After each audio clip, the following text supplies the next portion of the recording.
Berita Tongtien. Saya akan menjelaskan pengertian imbyang. Nah, imbyang itu menggambarkan perbedaan keadaan. Misalnya panas dingin, tinggi rendah, ya, laki perempuan, jauh dekat.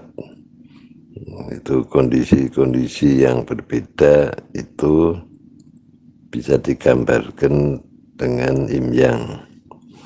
Jadi perbedaan itu perbedaan karena kondisi. Jadi positif dan negatif itu gambarannya adalah kondisi. Seperti aki itu ada yang kutub positif, kutub negatif.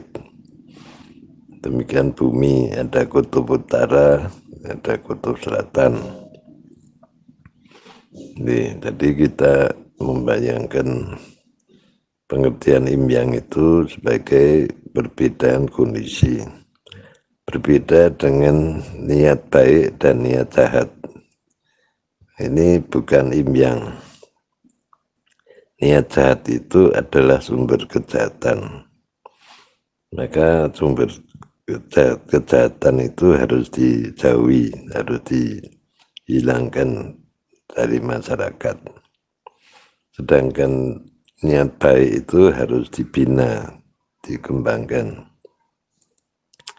Ajaran agama Konghucu adalah mengajarkan bagaimana membina niat baik. Nah, dikatakan bahwa manusia itu punya watas hati. Maka watas hati itu harus dirawat. Lalu disebut menjaga hati, merawat watas sejati, Junsin Yang Sing. Nah, kalau kita lihat ayat di dalam kitab Tehak disebut Cai Ming Ming Te, Cai Jin Min, Cai Cai San. Jadi niat baik itu harus dikembangkan.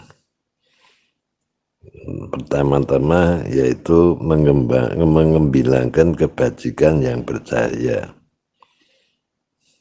mengabdi kepada rakyat atau pada masyarakat, memberi pelayanan yang terbaik ya, kepada masyarakat, yaitu Cai San. Nah, pendidikan agama Konghucu itu dimulai dari membina diri. Membina diri adalah proses menyadarkan adanya watas hati dan menjaga merawat atau menjaga hati dan merawat watas hati itu hingga orang dijauhkan dari niat jahat. Karena niat jahat itu bertentangan dengan kehendak Tuhan. Ya, Tuhan menciptakan alam semesta ini dengan niat baik. Ya, itu tadi yang disebut dengan Cai Ming Ming Te tadi. Mengembilangkan kebajikan yang bercahaya. Sedangkan niat buruk itu bersumber dari emosi dan nafsu. Maka keserakan, egoisme, dan ambisi itulah yang menjadi sumber niat jahat. Dan orang yang berniat jahat tujuannya adalah memuaskan emosi dan nafsu. Ya, sehingga dia karena egoismenya itu tadi. Bagi orang yang jahat, punya niat jahat itu membahayakan masyarakat, merugikan kepentingan orang banyak. Oleh karena itu, dalam negara manapun kejahatan itu selalu dimusuhi atau disingkirkan. Baik pemikirannya maupun secara fisik orangnya disingkirkan, dipenjara, dihukum, dan sebagainya. Bahkan ada hukuman mati karena kejahatannya sudah besar, sudah membahayakan negara dan masyarakat. Seperti orang yang menyelundupkan narkoba dan sebagainya. Ini kejahatan yang luar biasa. Koruptor juga kejahatan yang luar biasa. Dan semua kejahatan itu diawali dengan niat jahat. Ya. Di dalam masyarakat itu kalau muncul banyak niat jahat, maka masyarakat menjadi kacau, tidak bisa maju. Karena orang tidak kerjasama, tetapi banyak orang-orang jahat memanfaatkan kesempatan untuk berbuat kejahatan. Oleh karena itu, masyarakat atau negara perlu memikirkan bagaimana memberikan kegiatan kepada masyarakat agar tidak punya niat jahat, yaitu melalui kegiatan budaya, kegiatan kesenian, kegiatan ilmiah, kegiatan olahraga, dan berbagai permainan-permainan yang mengarahkan orang untuk tidak punya niat jahat. Kalau orang punya niat jahat akan ketahuan dan bisa diluruskan. Bagi orang yang sudah berbuat kejahatan, perlu diberi sanksi hukuman. Ya, dan kalau hukumannya, kalau kejahatannya besar, hukumannya berat. Di dalam masyarakat juga ada orang-orang yang tidak punya niat jahat, tetapi dia bodoh, keras kepala, sehingga perbuatannya itu merugikan orang lain atau membahayakan orang lain. Contohnya, orang nyetir mobil sambil main HP. Ini sangat berbahaya, membahayakan orang lain dan juga dirinya sendiri. Dan orang ini tidak sadar atau memang dia sombong, ya, merasa hebat, merasa mampu berbuat seperti itu, ya. Tapi yang terjadi banyak kecelakaan akibat dari perbuatan orang-orang seperti itu. Nah, orang-orang seperti ini tidak punya maksud jahat tapi bodoh, dan itu perlu mendapat hukuman, ya, baik itu hukuman denda maupun hukuman yang lebih berat. Ya, kalau kegiatan seperti itu diulang-ulang, tentu saja perlu ada hukuman badan sehingga dia tidak berbuat lagi hal yang merugikan atau membahayakan masyarakat. Di dalam keadaan sekarang ini seperti adanya wabah COVID-19, ada peraturan supaya orang bepergian dengan memakai masker yang baik serta tidak berkerumun dan menjaga jarak supaya tidak terjadi penularan penyakit COVID-19.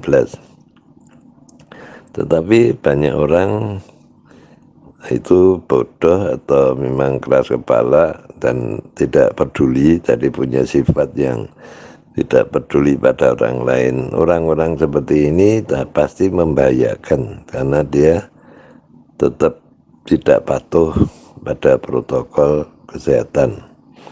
Mereka tidak pakai masker, berkerumun dan sebagainya. Jadi tidak sama sekali peduli dengan kondisi yang sedang berkembang, kondisi penyakit yang berbahaya yang sedang berkembang.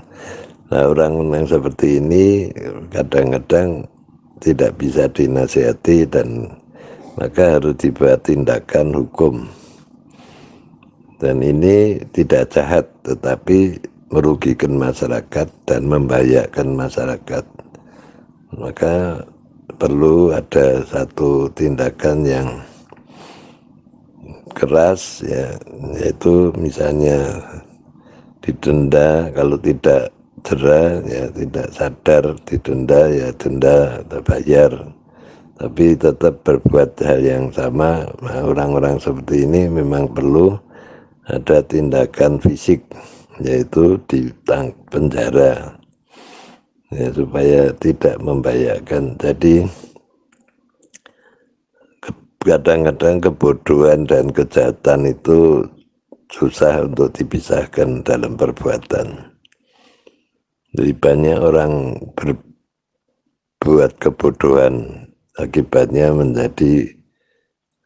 berakibat pada hal yang buruk, sama saja dengan kejahatan. Dan kebodohan ini sangat banyak. Kebodohan ini muncul karena orang merasa tidak bodoh. Jadi dia merasa pandai, cerdas, padahal dia itu bodoh. Nah, inilah satu kesalahan pada pendidikan. Pendidikan itu tidak hanya mengajarkan ilmu, tapi juga perlu mengajarkan moralitas dan mentalitas, bentuk mentalitas, serta memberikan ilmu-ilmu budaya dan ilmu-ilmu kemasyarakatan, ya, ilmu-ilmu sosial yang berlaku di dalam masyarakat. Ya, oleh karena itu pendidikan itu perlu, misalnya murid perlu diajarkan tentang undang-undang, tentang KUHP, meskipun itu bukan pelajaran pokok, tapi perlu diajarkan agar itu menjadi bekal mereka masuk ke dalam kehidupan bermasyarakat. Karena pendidikan di sekolah tidak pernah dikenalkan dengan hal yang kaitannya dengan kehidupan bermasyarakat, tapi hanya hafalan-hafalan. Padahal perlu ada satu sosialisasi kepada murid. Nah, misalnya dengan kegiatan kepramukaan, ya, kepramukaan ini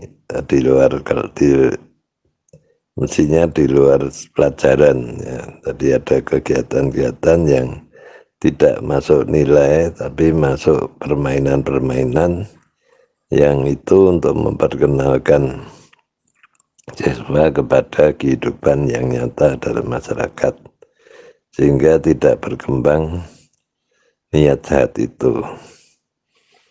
Nah, disitulah perlu dipahami pengertian imbyang.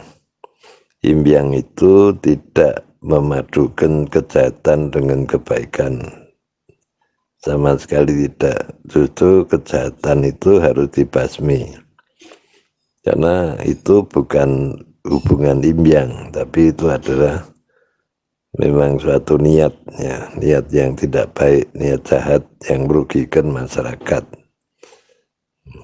Kalau imbyang itu adalah satu sifat, perbedaan sifat saja yang bisa berubah, yang justru perlu dipahami sebagai satu dialektika, ya, dialektika komplementer, berbeda yang saling melengkapi. Tapi kalau kejahatan dan kebaikan tidak saling melengkapi, itu kejahatan dan kebaikan itu saling bertentangan, dan kejahatan harus dimusnahkan agar rakyat tidak menderita karena akibat dari ulah para orang-orang yang punya niat jahat. Demikian, semoga bermanfaat. Santai.